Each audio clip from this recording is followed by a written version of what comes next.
नमस्कार, फिर से स्वागत है आपका गोल गुरु एकेडमी पे। और अपन पढ़ रहे थे भूगोल लैब असिस्टेंट एग्जाम के लिए। तो अब तक अपन ने देखा कि पर्यावरण और पारिस्थितिकी क्या है। इसमें इकोसिस्टम के बारे में अपन ने पढ़ा। अपन ने देखा कि बायोम क्या होते हैं और विश्व में अलग अलग स्थानों पर कौन कौन से बायोम पाए जाते हैं, उन सभी के बारे में अपन चर्चा कर चुके हैं। अब अपन देखते हैं कि पारिस्थितिकी संतुलन या इकोलॉजिकल बैलेंस क्या है। तो पारिस्थितिकी संतुलन क्या है? पारिस्थितिकी संतुलन जो है किसी पारितंत्र या आवास में जो भी जीव जंतु रहते हैं उनके मध्य किस प्रकार का संतुलन है, यही पारिस्थितिकी संतुलन होता है। जैसे अगर अपन देखें कि कोई ग्रासलैंड इकोसिस्टम है और उस इकोसिस्टम में जो है कुछ शाकाहारी जंतु है और उनका शिकार करने वाले, उन पर डिपेंडेंट जो जंतु है वह मांसाहारी जीव है। अब मान लो कि किसी कारणवश जो शाकाहारी जंतु है, कोई मान लो रोग फैल गया या कुछ और हो गया, उसके कारण शाकाहारी जंतुओं की संख्या कम हो गई। तो जैसे ही शाकाहारी जंतुओं की संख्या कम होगी, धीरे धीरे कम होगी, तो उससे मांसाहारी जो जीव है उन पर भी प्रभाव पड़ेगा, उनके लिए शिकार जो है वो उपलब्ध नहीं हो पाएगा। इस प्रकार पारिस्थितिकी संतुलन जो है वह प्रभावित होगा। तो उसके लिए आवश्यक है कि शाकाहारी और मांसाहारी जो भी जीव जंतु है उनकी संख्या इस हिसाब से रहे कि पारिस्थितिकी संतुलन जो है बना रहे। तो प्रत्येक जीव जो होते हैं इसमें जो भी जैविक व अजैविक तत्व जो होते हैं उनमें पारस्परिक अंतःक्रिया के द्वारा ही पारिस्थितिकी संतुलन बना रहता है। यह तभी संभव है जब जीवों की विविधता स्थिर रहे, यानी कि जीवों की संख्या जो है अलग अलग प्रकार के जीव जो हैं उनकी अलग अलग संख्या, उनकी अधिक से अधिक संख्या होगी, तभी जो अपन क्या बोलेंगे कि पारिस्थितिकी संतुलन है। अब देखते हैं कि हालांकि पारिस्थितिकी में परिवर्तन भी होते हैं। कई बार ऐसी स्थिति आ जाती है कि जो भी पारिस्थितिकी तंत्र है वह बदलकर पूर्ण रूप से नया पारिस्थितिकी तंत्र बन गया।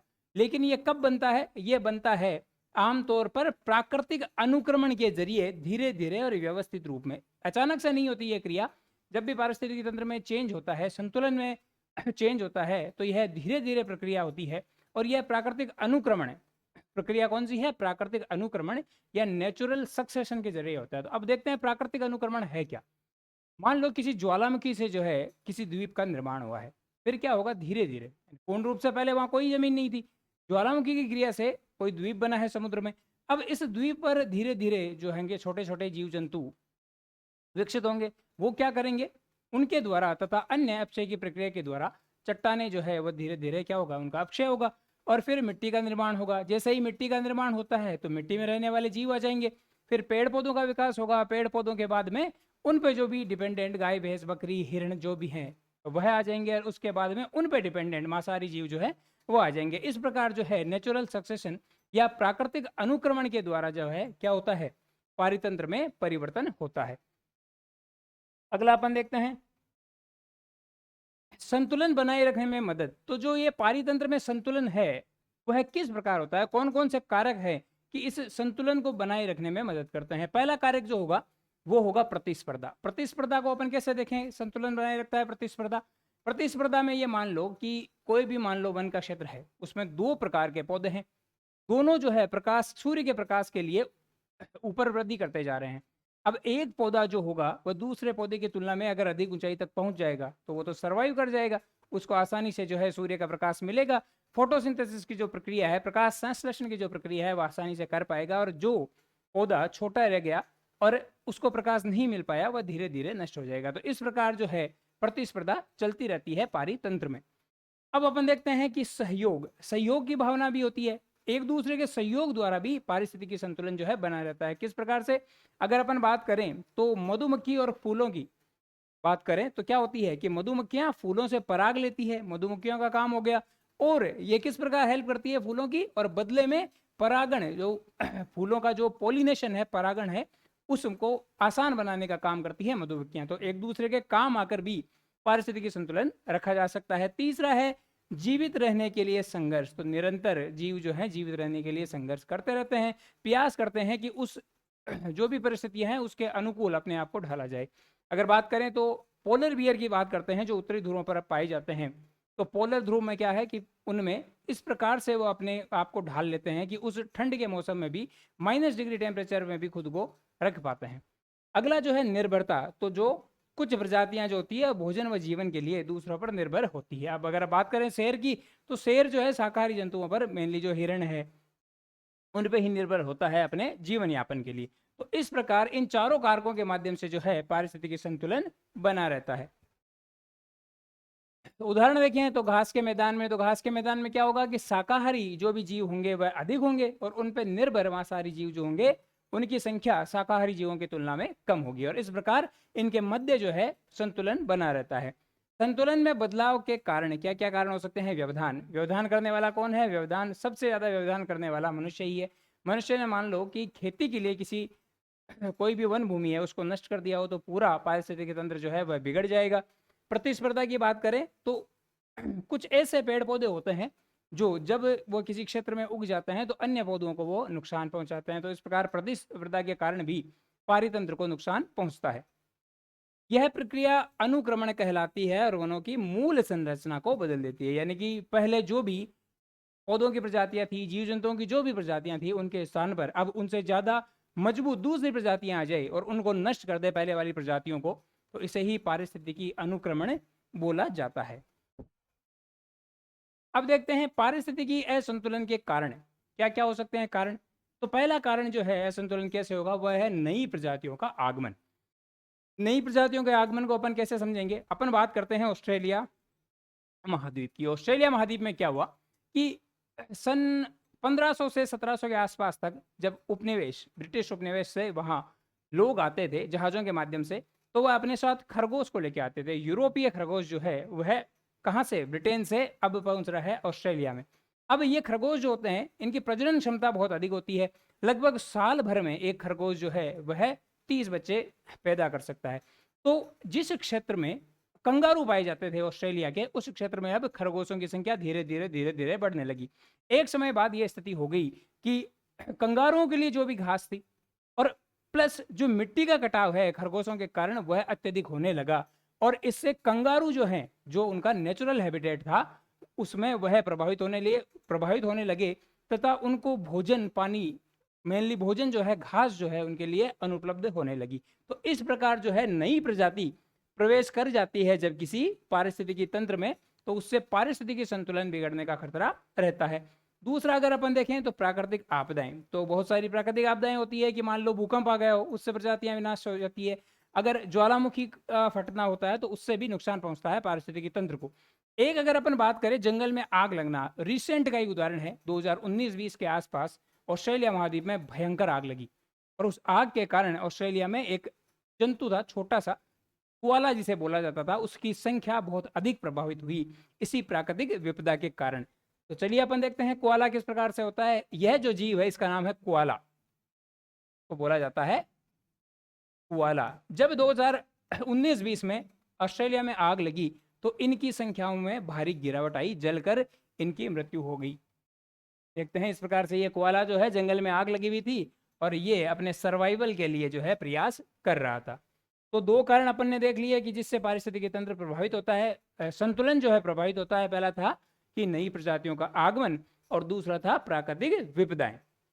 और मानव जनित कारक है, तो मानव तो है वह नुकसान पहुंचाता ही पहुंचाता है। मानव का हस्तक्षेप पौधों और पारिस्थितिकी संतुलन को प्रभावित करती है। मानव क्या होती है, जनसंख्या बढ़ रही है और धीरे धीरे जो है औद्योगिकरण भी बढ़ रहा है, जिससे पूरे वनों को विनाश कर देते हैं मानव, तो उससे पारिस्थितिकी संतुलन जो है वह बिगड़ता है। परिणाम क्या होंगे जब पारिस्थितिकी असंतुलन की स्थिति होगी? तो परिणाम पहला होगा कि पर्यावरण का वास्तविक रूप जो है नष्ट हो जाएगा। जो भी नेचुरल हैबिटाट वहां था वह पूर्ण रूप से जो है नष्ट हो जाएगा। दूसरा है द्वितीयक अनुक्रमण। द्वितीयक अनुक्रमण का अर्थ है कि जो शुरुआत में जो भी पेड़ पौधे और जो भी जंतु वहां मौजूद थे, उनके स्थान पर ऐसे पेड़ पौधे और जंतु आ जाएंगे जो उनसे अधिक मजबूत होंगे, और धीरे धीरे प्रथम पीढ़ी के जो भी जीव जंतु होंगे उन्हें वह समाप्त कर देंगे और उस एरिया पे अपना कब्जा कर लेंगे। तो यही क्या होता है, यही होता है द्वितीयक अनुक्रमण। प्राकृतिक आपदाएं जैसे बाढ़, भूकंप, बीमारियां, जलवायु परिवर्तन, यह सब भी प्राकृतिक, तो पारिस्थितिकी असंतुलन के कारण इन सब में भी वृद्धि हो जाएगी। संतुलन का आधार विशेष आवास में पौधे और प्रजातियों के बीच घनिष्ठ संबंध होते हैं। तो पता ही है अपने को कि पारिस्थितिकी में क्या होता है कि पेड़ पौधे, जीव जंतु होते हैं, आपस में अंतःक्रिया के द्वारा संतुलन बनाए रखते हैं। जीवों की विविधता वहाँ के पर्यावरणीय कारकों को दर्शाती है। इन्हीं कारकों की सही समझ पारितंत्र के संरक्षण और बचाव का आधार है। कि जब हम अधिक से अधिक जान पाएंगे पारिस्थितिकी तंत्र के बारे में, कौन कौन से जीव है, कौन से जीव कौन से जीवों पर निर्भर है, उन सब के बारे में अधिक से अधिक जानकारी प्राप्त करके ही अपन संतुलन की स्थिति ला सकते हैं। अब देखते हैं अपक्षय और इसकी भूमिका। अपक्षय किस प्रकार प्रभावित करता है पारितंत्र को, इसको अपन देखते हैं। तो अपक्षय क्या है? एक प्रकार से सीधी भाषा में अपन समझ सकते हैं कि चट्टानों का टूटना ही जो है अक्षय है। कई कारण हो सकते हैं टूटने के, सूर्य का प्रकाश है, पानी जो है, इन सभी क्रियाओं के द्वारा जो है अक्षय होता रहता है।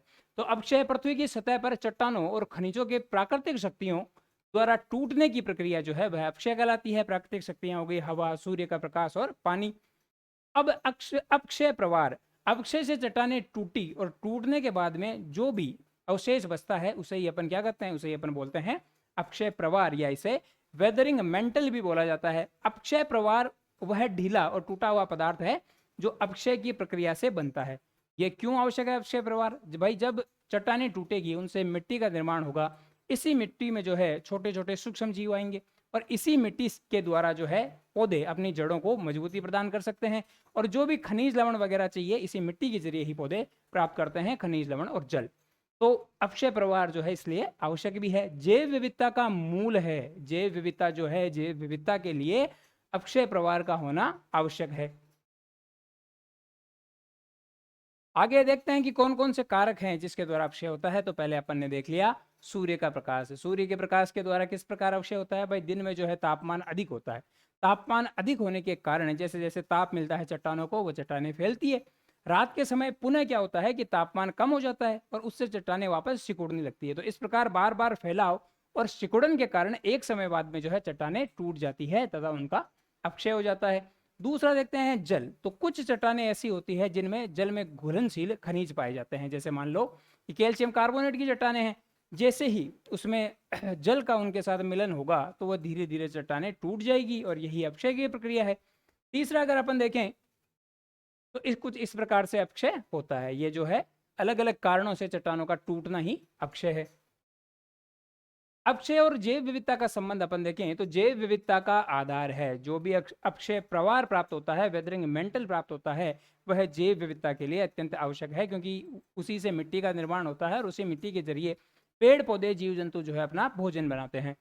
ऊर्जा व जल की उपलब्धता। जिन क्षेत्रों में सूर्य का प्रकाश, पानी अधिक होता है, विशेष तौर से उष्णकटिबंधीय क्षेत्रों में, वहां अक्षय अधिक होता है, जैव विविधता भी अधिक होगी। तो ये अपने को ध्यान रखना है कि जहां सूर्य का प्रकाश ज्यादा है, जहां पानी ज्यादा मिल रहा है, वहां अक्षय ज्यादा होगा, और जहां अक्षय ज्यादा हो रहा है वहां जैव विविधता भी अधिक होगी। इसका अर्थ यह है कि उष्णकटिबंधीय क्षेत्रों में जो है जैव विविधता अधिक होती है।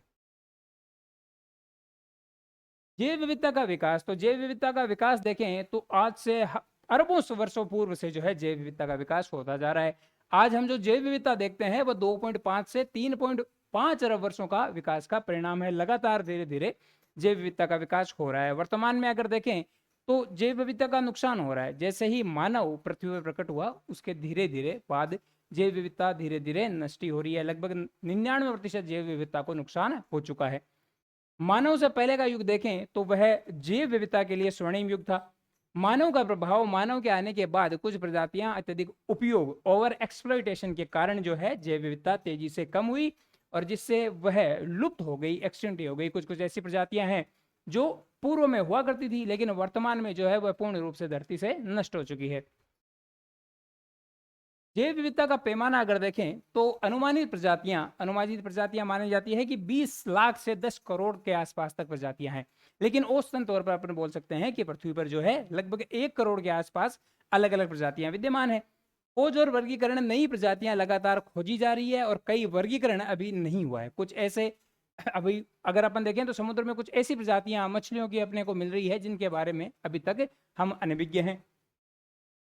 उष्णकटिबंधीय वन ये क्षेत्र विशेष रूप से गर्म जलवायु में और जैव विविधता के मामले में सबसे समृद्ध है। क्यों है समृद्ध? पहली बात तो है कि यहाँ तापमान अधिक है और इस क्षेत्र में पानी भी अधिक है। तो जहाँ तापमान अधिक है, पानी अधिक है, वहां अक्षय ज्यादा होगा और जहां अक्षय ज्यादा है वहां जैव विविधता अधिक होगी। जैव विविधता का महत्व क्या है? सस्टेनेबल डेवलपमेंट के लिए जैव विविधता आवश्यक है। और प्रजातियों की औसत आयु अगर अपन देखें जैव विविधता में तो कितनी होती है? अपन मानते हैं कि एक प्रजाति है, उसकी औसत आयु होती है लगभग 10 से 40 लाख वर्ष।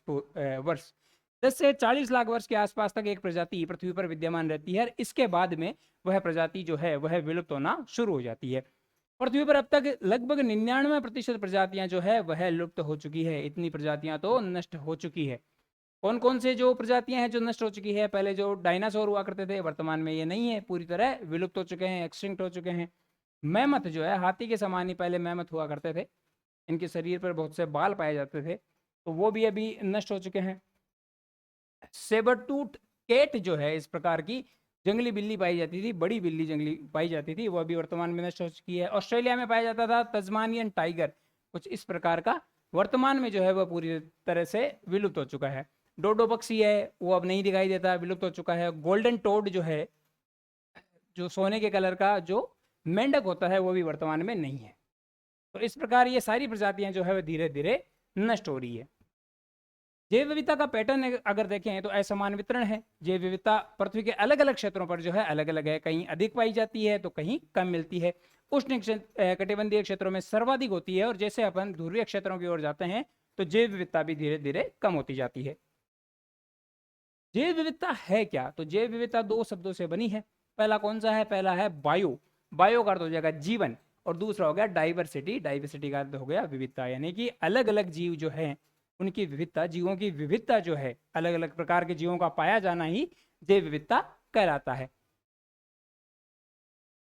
अब देखते हैं कि जैव विविधता याद कर लेते हैं, शब्द दिया किसने था। शब्द इकोसिस्टम जो शब्द दिया था वो दिया था किसने? वो दिया था एजी टेंसले ने। इकोसिस्टम शब्द दिया है टेंसले ने। और जो बायोडाइवर्सिटी शब्द जो है, जैव विविधता शब्द जो है, वो दिया गया था वोल्टर जी रोजेन के द्वारा। तो बी वोल्टर 1985 में, बी का अर्थ है यहाँ बायोडाइवर्सिटी, तो याद रखेंगे बी वोल्टर 1985, ई टेंसले 1935। बी वोल्टर 85, ई टेंसले 35, यानी कि 1985 में जो है बी का अर्थ हो गया बायोडाइवर्सिटी, और किसने दिया है? ये दिया है वोल्टर ने। वोल्टर ने दिया है बायोडाइवर्सिटी शब्द। और जो दूसरा शब्द है अपने पास इकोसिस्टम, वो किसके द्वारा दिया गया है? इकोसिस्टम जो है 1935 में एजी टेंसले के द्वारा दिया गया है। अब देखते हैं कि जैव विविधता के स्तर कौन कौन से हैं, कौन कौन सी जैव विविधताएं पृथ्वी पर पाई जाती है। तो पहली जैव विविधता जो है वह है आनुवांशिक जैव विविधता। आनुवांशिक जैव विविधता को जेनेटिक डाइवर्सिटी भी बोला जाता है। जेनेटिक डाइवर्सिटी को कुछ इस प्रकार अपन समझ सकते हैं कि अगर अपन कुत्तों को देखें तो अलग अलग प्रकार के कुत्ते पाए जाते हैं पृथ्वी में, अलग अलग नस्ल के जो है कुत्ते होते हैं। तो यही जो विविधता है कुत्तों की, वही कौन सी हो गई? वो हो गई आनुवांशिक जैव विविधता, जेनेटिक डाइवर्सिटी। यदि कुत्ते की जगह अपन सांप को भी देखें तो अलग अलग प्रकार के सांप पाए जाते हैं पृथ्वी पर। तो इस प्रकार की जो जैव विविधता होती है उसे अपन आनुवांशिक जैव विविधता कहते हैं। एक प्रजाति के भीतर जो डीएनए में भिन्नता के कारण, जीन्स में भिन्नता के कारण जो अपने को जैव विविधता मिलती है उसे अपन आनुवांशिक जैव विविधता कहते हैं। दूसरा अपन देखते हैं कि प्रजातीय जैव विविधता। प्रजातीय जैव विविधता, मान लो कोई जंगल है, उसमें हाथी, शेर, चीता, हिरण, अलग अलग प्रकार के जीव रहते हैं। तो इस प्रकार की जो जैव विविधता है उसे अपन क्या बोलते हैं? उसे बोलते हैं प्रजातीय जैव विविधता। अलग अलग प्रजातियों का पाया जाना ही प्रजातीय जैव विविधता है। पारितंत्र जैव विविधता, अलग अलग प्रकार के जब पारितंत्र देखने को मिलते हैं, कौन कौन से? जैसे मान लो भाई जंगल है, रेगिस्तान का पारितंत्र है, आर्द्र भूमि पारितंत्र है, या कोई पहाड़ी पारितंत्र है, तो इन्हीं में जो विविधता मिलती है उसे अपन पारितंत्रीय जैव विविधता बोलते हैं। तो तीन प्रकार की जैव विविधता के स्तर देख लिए। पहला है आनुवांशिक जैव विविधता, फिर देखा प्रजातीय जैव विविधता, और फिर अपन ने देखा पारितंत्रीय जैव विविधता। आनुवांशिक जैव विविधता ये अपन ने देख ली भाई, अलग अलग प्रकार के जो है नस्लें पाई जा रही है कुत्तों की। फिर देखा प्रजातीय जैव विविधता, तो एक जंगल है और जंगल में अलग अलग प्रजातियां जो है वो जीवों की पाई जा रही है, तो ये प्रजातीय जैव विविधता हो गई। और फिर अपन ने देखा कि इकोसिस्टम डाइवर्सिटी या पारितंत्रीय जैव विविधता, तो अलग अलग प्रकार के जो पारितंत्र है, जैसे मरीन हो गया, पोलर हो गया, माउंटेन हो गया, ग्रासलैंड है, डेजर्ट है, फॉरेस्ट है, तो इस प्रकार अलग अलग जो है पारितंत्र मिलकर पारितंत्रीय जैव विविधता का निर्माण करते हैं। तो जैव विविधता सजीव संपदा, जीवित धन भी बोला जाता है जैव विविधता को। जैव विविधता एक मूल्यवान संसाधन है जो लाखों वर्षों का विकास का परिणाम है। जैव विविधता का अध्ययन करके ही हम अलग अलग बीमारियों के बारे में भी अध्ययन कर सकते हैं, देख सकते हैं कि किस प्रकार एक जीव जो है दूसरे जीव पर निर्भर है, तथा किसी जीव के विलुप्त हो जाने पर पर्यावरण को किस प्रकार से नुकसान पहुंचता है। इन सभी का अध्ययन अपन जैव विविधता का अध्ययन कर सकते हैं। तो अभी तक अपन ने जितना भी पढ़ा उसको एक या 2 पेज में मैंने कंसाइज करके वापस लिखा है। जैसे ही आपको नोट्स मिल जाए तो आप प्रयास करें कि पूरे नोट्स पढ़ने के बाद में इनको भी आप पुनः पढ़ें।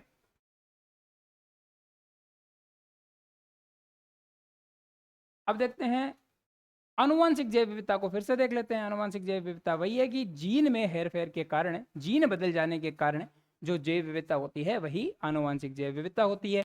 समान शारीरिक लक्षणों वाले जीवों का समूह, यानी कि शारीरिक लक्षण तो उनके एक समान ही है, लेकिन फिर भी वो अलग अलग तरह से दिखते हैं, उसके कारण जो जैव विविधता होती है वह आनुवंशिक जैव विविधता होती है। जैसे अपन मानव की ही बात कर लें तो अगर शारीरिक लक्षण देखेंगे तो हर मानव के एक समान ही होते हैं, लेकिन दिखने में जो है जीन्स के कारण जो है उनमें अलग अलग भिन्नता पाई जाती है। दूसरा, प्रजातीय जैव विविधता देखा तो प्रजातियों की संख्या और उनकी विविधता को, भाई किसी जंगल में जो है कौन कौन सी प्रजातियां पाई जा रही है, उनकी संख्या क्या है, उनका वितरण किस प्रकार से है, उसका अध्ययन प्रजातीय जैव विविधता में अपन करते हैं। अब एक इंपॉर्टेंट शब्द है यहाँ पे, वो है हॉटस्पॉट। हॉटस्पॉट क्या होता है? हॉटस्पॉट है कि जिन क्षेत्रों में प्रजातीय विविधता बहुत अधिक होती है, प्रजातीय विविधता बहुत अधिक है, भिन्न भिन्न प्रकार की प्रजातियां तथा उनकी संख्या बहुत अधिक है, तो वही क्या कहलाता है? वह बायोडाइवर्सिटी हॉटस्पॉट कहलाता है। पारितंत्रीय जैव विविधता पढ़ ली भाई, जो अलग अलग प्रकार के पारितंत्र पाए जाते हैं, जैसे मान लो कोई घास भूमि पारितंत्र है, कोई मरुस्थलीय पारितंत्र है, तो इनकी विविधता ही पारितंत्रीय जैव विविधता कहलाती है। जैव विविधता का महत्व अपन ने देख लिया भाई, प्रकृति को संतुलित करने के लिए यह अत्यंत आवश्यक है। इनका आर्थिक उपयोग भी है भाई, जो भी अलग अलग प्रकार की अपने को दवाइयां मिलती है, जड़ी बूटियां मिलती है, वह पारिस्थितिकी के द्वारा ही मिलती है। और वैज्ञानिक जो है, वैज्ञानिक इनका अध्ययन कर पता लगा सकते हैं कि किस प्रकार कोई भी बीमारी जो है किस प्रकार फैलती है, कौन से वायरस के द्वारा वह फैल रही है, तो इन सभी की जानकारी जैव विविधता का अध्ययन करके ही किया जा सकता है।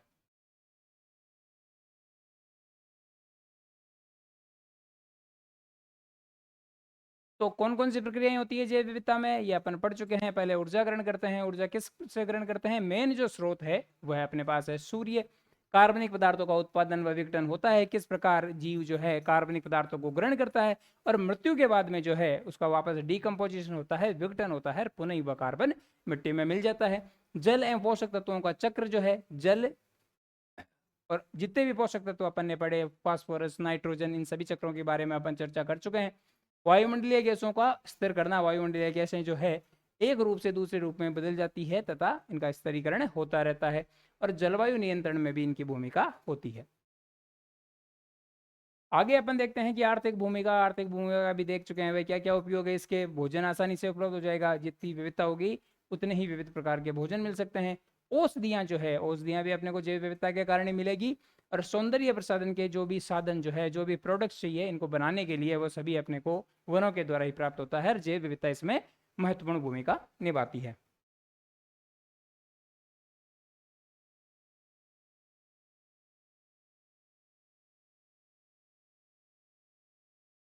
अब देखते हैं जैव विविधता का ह्रास, लॉस ऑफ बायोडाइवर्सिटी। किस प्रकार से जैव विविधता का ह्रास हो रहा है? तो किस प्रकार हो रहा है कि पिछले कुछ दशकों में जनसंख्या वृद्धि हो रही है। जनसंख्या वृद्धि के कारण क्या होगा? मानव ज्यादा डिपेंड करेगा वनों पर, ज्यादा डिपेंड करेगा जीव जंतुओं पर। औद्योगिकरण होगा जिससे वनों का सर्वनाश हो जाएगा, और शिकार की प्रवृत्ति जो है वह भी अधिक होने के कारण जैव विविधता धीरे धीरे घटती जाती है।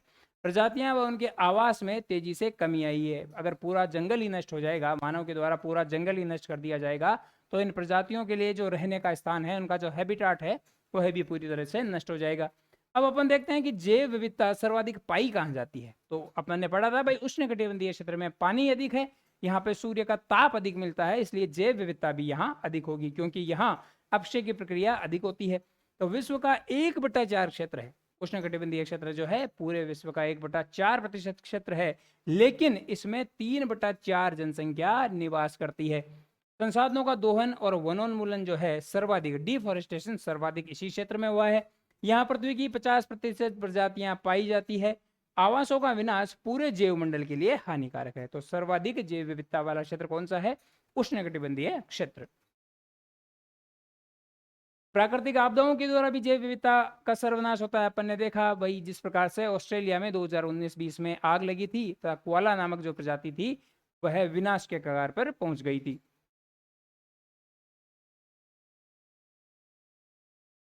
अब है classification of threatened species bye IUCN, संकटापन्न प्रजातियों का वर्गीकरण। तो IUCN एक संस्था है जिसका पूरा नाम है international union for the conservation of nature. क्या नाम है इसका? प्राकृतिक संसाधनों और पर्यावरण संरक्षण की अंतर्राष्ट्रीय संस्था है ये। यह 3 श्रेणियों में जो है प्रजातियों को बांटती है। उनकी संरक्षण के लिए, उनकी स्थिति को बताने के लिए यह एक रेड डेटा बुक जारी करती है और उसमें जो है 3 श्रेणियों के बारे में बताती है कि इन प्रजातियों की वर्तमान में क्या स्थिति है।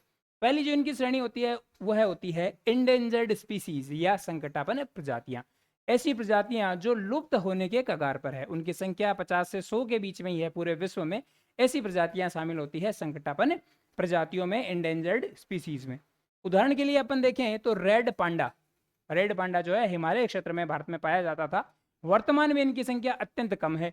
और दूसरी है जेनकेरिया सेफसटीनी, ये एक प्रकार की घास है। ये घास जो है यह अगस्त्य मलाई यानी कि भारत के दक्षिण में जो है इस प्रकार की घास पाई जाती है, लेकिन वर्तमान में इन दोनों की स्थिति ही किस में आती है? संकटापन्न प्रजातियों में, इंडेंजर्ड स्पीसीज में आती है। IUCN की रेड लिस्ट में यह शामिल है। जो भी रेड लिस्ट में शामिल होता है इसका अर्थ है कि वह संकटापन्न प्रजातियां हैं। तो अपन देख लेते हैं रेड पांडा किस प्रकार का होता है।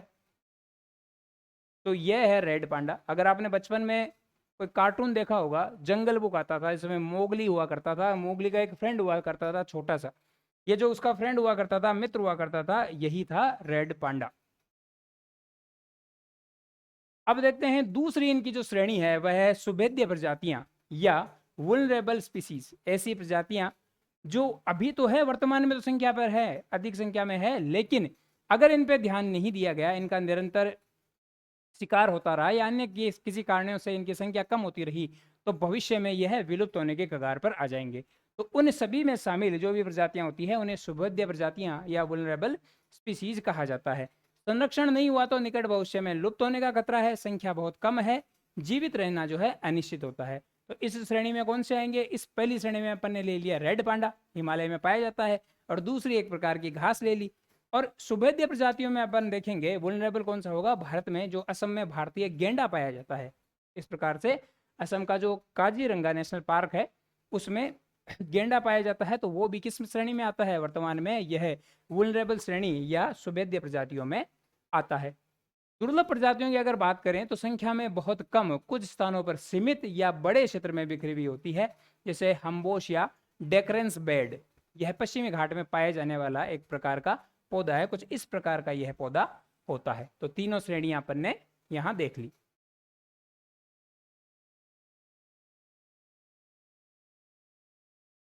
अब वैसे तो ये NCERT बुक में आपके नहीं दिया हुआ है रेड डेटा बुक, फिर भी बता देते हैं आपको कि IUCN के द्वारा एक रेड डेटा बुक जारी की जाती है। इस रेड डेटा बुक में बताया जाता है कि जो प्रजातियां हैं उनकी स्थिति क्या है, वह खत्म होने वाली है या फिर वह खत्म होने की कगार पर है, उन सभी के बारे में चर्चा रेड डेटा बुक में की जाती है।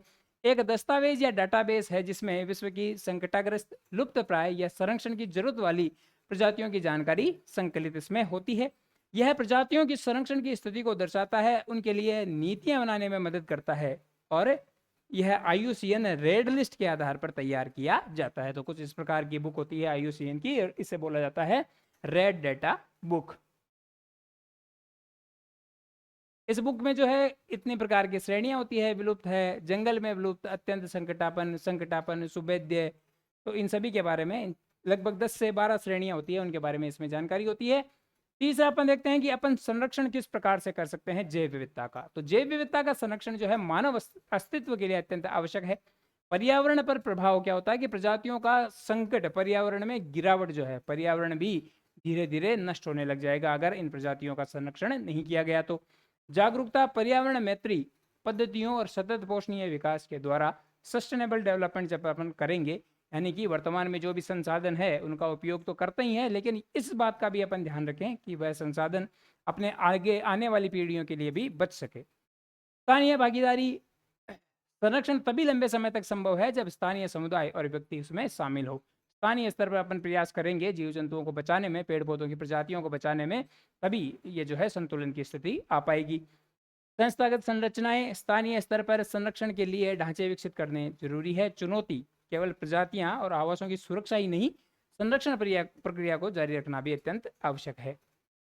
अंतर्राष्ट्रीय प्रयास देखें जैव विविधता को बचाने के प्रयास देखें जैव विविधता को बचाने के लिए, तो 1992 में जो अर्थ समिट हुआ, पृथ्वी सम्मेलन हुआ, उसमें 155 देशों ने भाग लिया। और कहाँ हुआ था? Rio summit. रियो समिट या इसे अर्थ समिट भी बोला जाता है, 1992 में यह हुआ था। ब्राजील के रियो डी जेनेरियो में हुआ था। भारत सहित कुछ 155 देश इसमें शामिल हुए थे। इसमें अलग अलग प्रयास बताए गए थे कि किस प्रकार अपन जैव विविधता की रक्षा कर सकते हैं। भारत के द्वारा प्रयास देखें तो भारत ने वन्य जीव संरक्षण अधिनियम या वन्य जीव सुरक्षा अधिनियम 1972 लागू किया, जिसमें प्रजातियों को बचाने, संरक्षित करने और विस्तार करने के लिए क्या प्रयास किए गए? भाई नेशनल पार्क्स बनाए जाएं, नेशनल पार्क बना दिए जाएं, और मनुष्य का जो आवागमन है उन क्षेत्रों में जो है कोर एरिया में नेशनल पार्क के, वह संपूर्ण रूप से बंद हो, ताकि जो जीव जंतु है वह मनुष्य के द्वारा प्रभावित नहीं किए जा सके। शिकार की जो संभावनाएं हैं उनको कम किया जाए। पशु विहार है, सेंचुरीज बनाई जाए, और जीव मंडल बायोस्फीयर रिजर्व बनाई जाए, ताकि इनकी रक्षा की जा सके। अब देखते हैं कि सर्वाधिक जैव विविधता कहाँ पाई जाती है। मेगा डाइवर्सिटी सेंटर तो उष्णकटिबंधीय क्षेत्रों में पाई जाती है। उष्णकटिबंधीय क्षेत्रों में भी कुछ देशों की बात करें तो 12 देश है जहां पर मेगा डाइवर्सिटी, जो मेगा डाइवर्सिटी सेंटर्स है, कौन कौन से हैं? मेक्सिको, कोलंबिया, ये दक्षिणी अमेरिका के देश हैं। इक्वेडोर है, पेरू है, ब्राजील है, सारे दक्षिण अमेरिका के देश ही हैं। Democratic Republic of Congo Africa में आता है ये। फिर अपन देखते हैं मेडागास्कर। मेडागास्कर जो है यह अफ्रीका के जस्ट साइड में ये जो जगह है द्वीप के रूप में, तो यह मेडागास्कर जगह है। चीन, भारत, मलेशिया, इंडोनेशिया और ऑस्ट्रेलिया, ये 12 देश जो हैं ये मेगा डाइवर्सिटी सेंटर के रूप में जाने जाते हैं। अब अगर अपन देखें मेडागास्कर की बात करें तो मेडागास्कर में 85% पौधे और जीव जंतुओं की प्रजातियां पाई जाती है। इससे अधिक प्रजातियां कहीं भी नहीं पाई जाती विश्व में। तो मेडागास्कर को आप इंपॉर्टेंट कर ले यहाँ। अगला अपन देखते हैं कि जैव विविधता हॉटस्पॉट क्या है। तो जैव विविधता हॉटस्पॉट क्या है? जहां पर सर्वाधिक प्रजातियां पाई जाती है, विभिन्न प्रकार की प्रजातियां जहां अधिक संख्या में पाई जाती है, ऐसे क्षेत्र को ही जैव विविधता हॉटस्पॉट कहा जाता है। अधिक संकट वाले क्षेत्र जहां संसाधन संरक्षण के लिए IUCN ने चिन्हित किया होता है। ऐसा क्षेत्र जहां पे जैव विविधता अधिक है, लेकिन किसी कारणवश क्या हो गया है, वहां पे कम से कम 1500 स्थानिक पौधे जो होने चाहिए, अलग अलग प्रजातियों के पौधे होने चाहिए, 70% मूल वनस्पति जो है उसका नुकसान हो चुका हो, इस प्रकार का क्षेत्र जैव विविधता हॉटस्पॉट में आता है। यह शब्द जो है सर्वप्रथम किसके द्वारा दिया गया? जैव विविधता हॉटस्पॉट जो है, बायोडाइवर्सिटी हॉटस्पॉट जो है, सर्वप्रथम नॉर्मन मायर्स के द्वारा दिया गया। तो इसको इंपॉर्टेंट आप कर लीजिए, नॉर्मन मायर्स जो है इन्होंने दिया था हॉटस्पॉट शब्द। कुल वर्तमान में कुल 36 हॉटस्पॉट हैं। 2.4% भूमि इसके अंतर्गत आती है, और 50% स्थानिक पौधे और 43% स्थानिक जानवर इसमें आते हैं। कौन कौन से उदाहरण है? ट्रॉपिकल इंडीज है, मेडागास्कर है, सुंडालैंड है, मेडिटेरेनियन बेसिन है। भारत के हॉटस्पॉट कुछ अपन देख लेते हैं। तो भारत में मेनली 4 हॉटस्पॉट पाए जाते हैं। कौन कौन से हॉटस्पॉट है? उसमें आता है अपना हिमालय का क्षेत्र। हिमालय का क्षेत्र आ जाएगा। बर्फीला तेंदुआ और रेड पांडा जो है इसी क्षेत्र में आते हैं। IUCN की इंडेंजर्ड स्पीसीज है रेड पांडा। फिर जो इंडो ब्रह्मा का क्षेत्र है, ब्रह्मा जो देश है उसके आसपास भारत का जो क्षेत्र है, पूर्वोत्तर भारत का जो क्षेत्र है, असम को छोड़कर, वह क्षेत्र इंडो ब्रह्मा का क्षेत्र कहलाता है। यह भी एक हॉटस्पॉट है। तीसरा अपन देखते हैं पश्चिमी घाट, श्रीलंका के आसपास, और पश्चिमी घाट जो है भारत के, वह भी बायोडाइवर्सिटी हॉटस्पॉट में आते हैं। और अगला जो आ जाएगा वो है अपने सुंडालैंड। निकोबार द्वीप के आसपास का क्षेत्र है। इंडोनेशिया, मलेशिया देशों के आसपास का जो क्षेत्र है उसे सुंडालैंड बोला जाता है। और सुंडालैंड भी जैव विविधता के लिए जाना जाता है, एक जैव विविधता हॉटस्पॉट है। तो ये सारे क्षेत्र हो गए। पश्चिमी घाट हो गया भारत का, हिमालय का क्षेत्र हो गया, और निकोबार के आसपास जो है वह सुंडालैंड है। तो ये चारों यहाँ आ जाते हैं। और ये जो है इंडो बर्मा हो गया, अंडमान के आसपास हो गया सुंडालैंड, ये जो क्षेत्र हो गया ये हो गया पश्चिमी घाट के आसपास का क्षेत्र। ये चारों ही हॉटस्पॉट है, और ये हिमालय जो है ये भारत के बायोडाइवर्सिटी हॉटस्पॉट क्षेत्र है। मैप में भी इनको देख के आप प्रयास करें ताकि आपको याद आसानी से ये हो सके। अब इनके अलावा कुछ विश्व के भी बायोडाइवर्सिटी हॉटस्पॉट आपको मैप में दिखाए गए हैं। वैसे तो आपके बुक में नहीं है, लेकिन फिर भी आप प्रयास करें भाई, इनको मैप में बार बार देखें ताकि ये भी आपको आसानी से याद हो सके। तो इसी के साथ ये अध्याय अपना यहीं खत्म होता है। अपन ने एक साथ 2 चैप्टर यहाँ पूरे किए हैं। अब इसके बाद अपन प्रयास करेंगे कि भौतिक भूगोल जो है उसको वापस से स्टार्ट किया जाए। आपके कहने पर ये टॉपिक पहले करवा दिया गया था। उम्मीद है आपको ये टॉपिक पसंद आया होगा, और अगर आपको वीडियो पसंद आए तो उसको लाइक शेयर ज़रूर करें अपने मित्रों के साथ। बहुत बहुत धन्यवाद। जय हिंद, जय भारत।